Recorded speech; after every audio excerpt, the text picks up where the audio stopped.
right. Today we will be looking at latitude and longitude. Latitude and longitude. All the circles on the Earth's surface centered at O are known as great circles.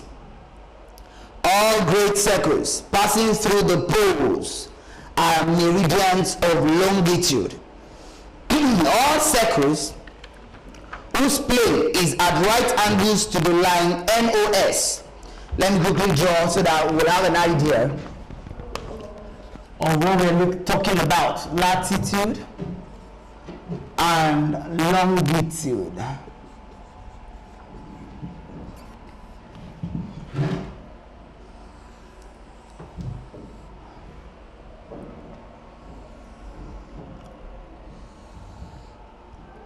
The north, the south, the west, and the east.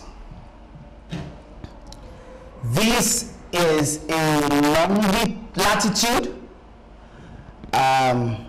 This is a great circle because it cuts through the center of the earth.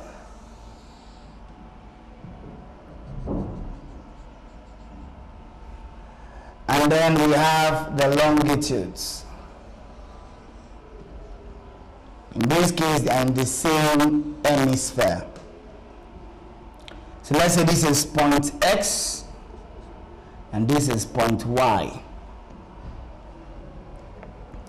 And then on top again we have, if you connect it,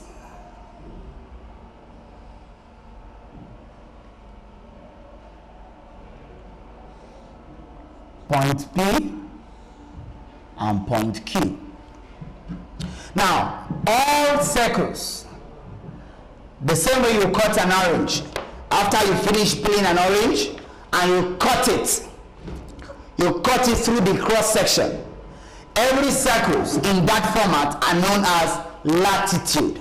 Latitude.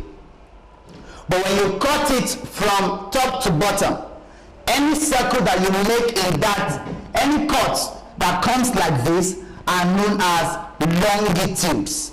Longitudes. And when it cuts across the center of the earth is known as a great circle. When it cuts across the center of the earth, it is known as a great circle. The equator, again, is also known as the great circle. The longitude of any point on the earth's surface is measured by its angular displacement to the east or to the west. The longitude of any point on the earth. Let's imagine this is a representation of the earth.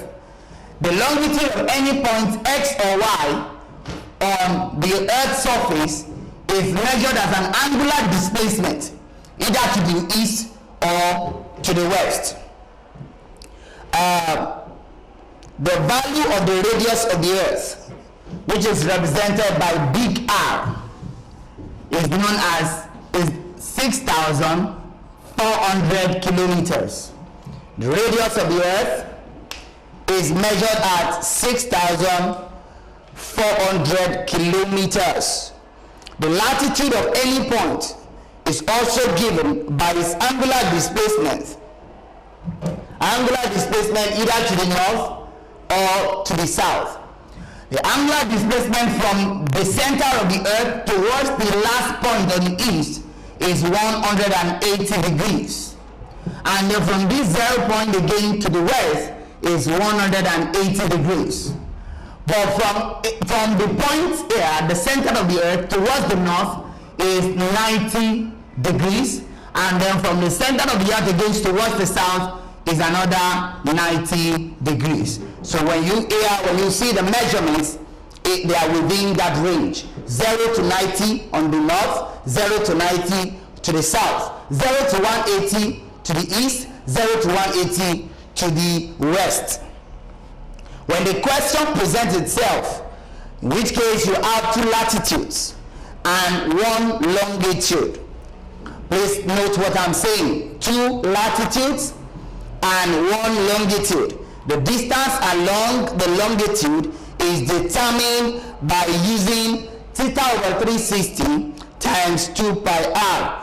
The angle is determined by adding the two latitudes together. When we begin to take practical examples, you will understand what I'm saying. But it suffices to say here that when you have two latitudes, and you are asked to measure the distance along the latitude, you are asked to measure the distance along the latitude, like in this case, let's say this is another latitude. This is one, this is another one. Both of them in the Western Hemisphere. If you are asked to measure the distance between 2 points X and M, what you do, if both of them are in the same hemisphere, what you do is you will subtract them. When the two latitudes, like in this case, they are in between 0 and south, you will subtract the values of this hemisphere.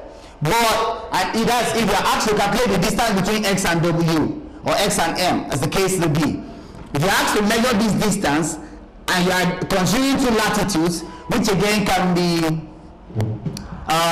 let's say this one is 25, and this one is 45. What you do is to get the theta, because the formula for calculating the distance between X and the point X and this point is theta over 360 times 2 pi r, where r is the big R, the radius of the earth. Now, to determine this theta, what you do, if the two latitudes are in the same hemisphere, what you do is you subtract it. You will subtract it. But if they are in different hemisphere, you will add it. Again, we will take practical examples so that we could understand that better. When the question presents two longitudes and one latitude, like in this case, two longitudes and one latitude, the distance between point W and point F, you will use theta over 360 times 2 pi r cos theta times 2 pi r cos theta. The second theta here will be the value of the single latitude that you have been given, and this theta here again will be determined by the two longitudes that have been presented in the question. When the two longitudes are in the same hemisphere, again, you will subtract it. But when they're in different hemisphere, you will add it so that you can determine this theta. Otherwise, it's very, very simple. When they are in the same hemisphere, you will subtract it. When they are in different hemisphere, you will add them together. When you add two longitudes, this one is two latitudes and one longitude. To calculate the distance of this one, you use the first formula. But when you add two longitudes and one latitude, what you're going to have is you will use this second formula. The first theta is either the addition or the subtraction of the two longitudes, depending on their placement, and the second theta is the value of the latitude. This is very simple. All you need to do is to follow these simple things, and then you will not have serious issue. Unlike the scenario of two latitudes, the radius must be resolved, and that is why we have r cos theta. If it is two latitudes, you don't need cos theta, because you are not going to resolve it, because it's on latitude. But when you have two longitudes, the radius must be resolved. It's just like in physics. You have to resolve the radius, and that's why we have r cos theta. I mean, proving it is beyond the scope of this work. Just understand that that is the way it is worked out. So let's quickly take a few questions, and then we can find out how these things apply. Usually, when you are given any question in longitude and latitude, I will advise that you first of all have a pictorial representation of the question. This will help you to know whether you are doing the right thing or the wrong thing. Look at this question. The question says, find the distance along the parallel of latitude. You already know that that one is a question involving two longitudes. So you draw a small circle, put the four cardinal points. The north is always on top. This is south, this is the west, and this is the east. The question says, between two places in latitude 42 degrees north. Again, I said from this point to this point is 90 degrees. So you will expect that the 42 will be somewhere in the middle. And then you will label it as 42 degrees. You don't need to put north because everybody knows that that is the northern hemisphere. And then you were told that the longitude is 17 degrees east. 17 degrees east. This is the eastern hemisphere. And then 23 degrees west. 23 degrees west. 23 degrees west. So 17 to this side, 23 to this side. You were asked to find the distance from point A to point B. This is point B. Both of them are on latitude 42 degrees north. And the longitudes are 23 degrees west, 17 degrees east.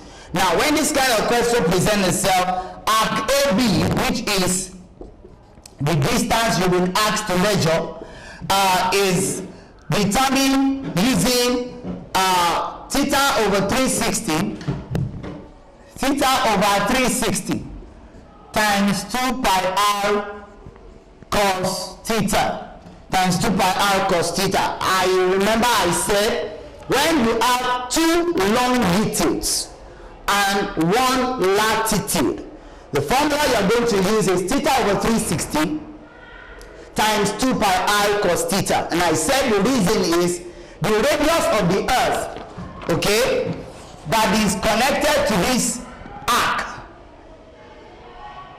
and is connected to this arc must be resolved to the great circle. That's why we have r cos theta. Again, I said the proving of it or further explanation is beyond the scope of this work. So when you see a situation that looks like this, just understand that that's the way to handle it. Again, I said that when the two longitudes are in different hemispheres, that you will add the values of the longitudes together.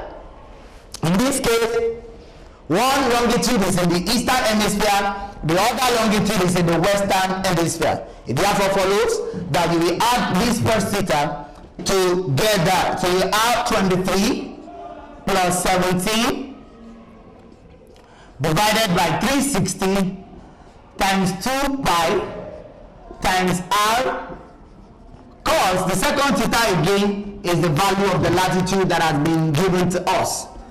And then if you do that, you're going to add 40 over 360. 2 pi r is also a constant. If you calculate it, what you're going to add is 40,000 approximately. So note that r is 6,400.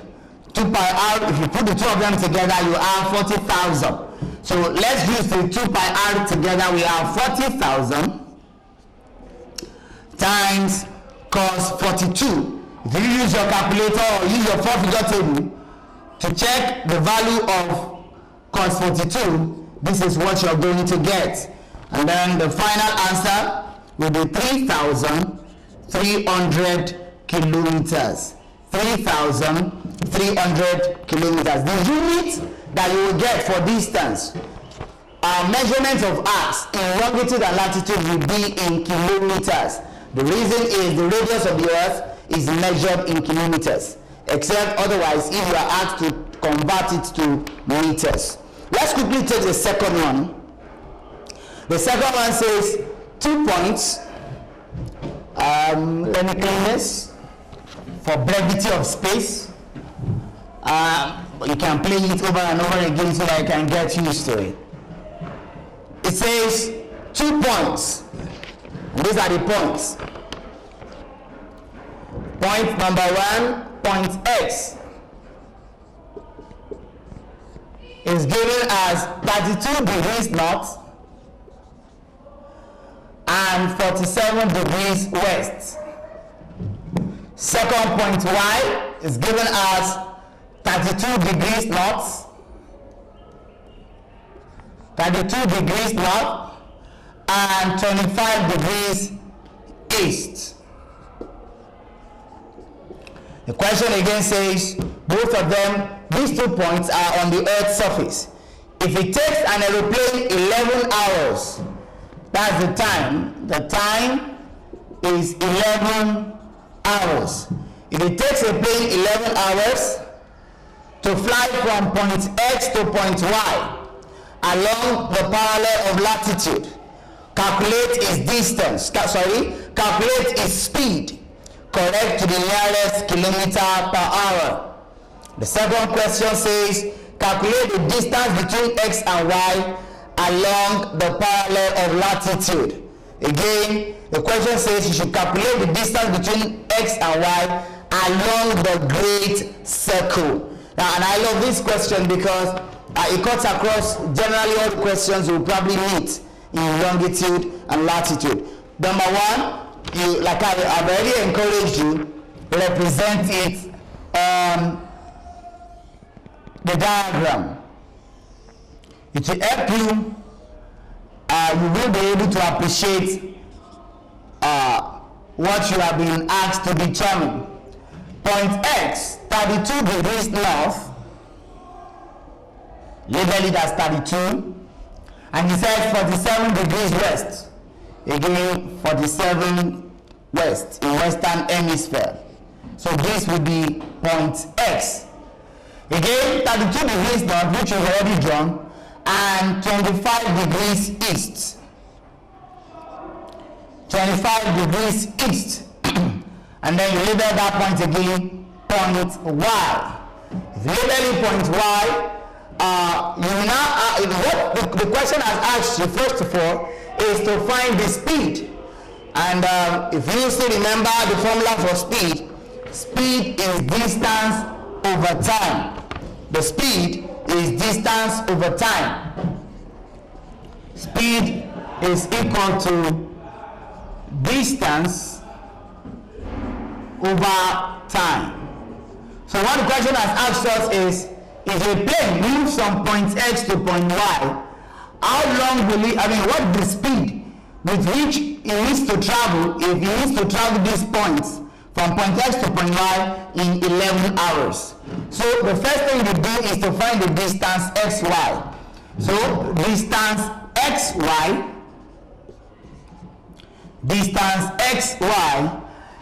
is equal to 47 plus 25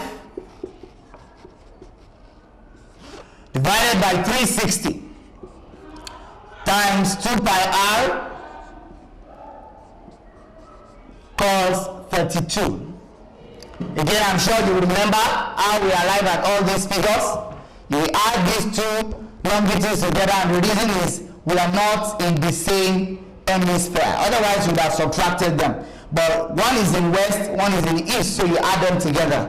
And then you have 72 over 360 times 40,000 cos 32. 32 degrees. Then the next thing you're going to write, you will discover that this one, if you cut it 1 to go here 5, so you have 40,000 divided by 5 times cos 32. If you look at cos 32, you will get 0.8481.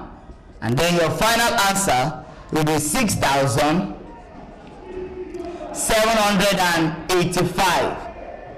6,785 kilometers. Now, this is the distance from point X to Y. But the question says we should determine the speed. And we have already written out the formula for the speed. Again, now say the speed equals to 6,785 divided by 11. Divided by 11. So when you divide this, what you're going to get is this. Alright, so if you divide 6785 by 11, your final answer will be 616.8 kilometers per hour. Now basically, these are the kind of questions you'll experience when you're dealing with longitude and latitude. You must know when to add, you must know when to subtract, you must know when to use cos theta, you must know when to use this kind of formula, you must know when not to use this formula. But basically, this is how this kind of question is handled. You will be asked to calculate the speed, you will be asked to calculate the distance along the surface.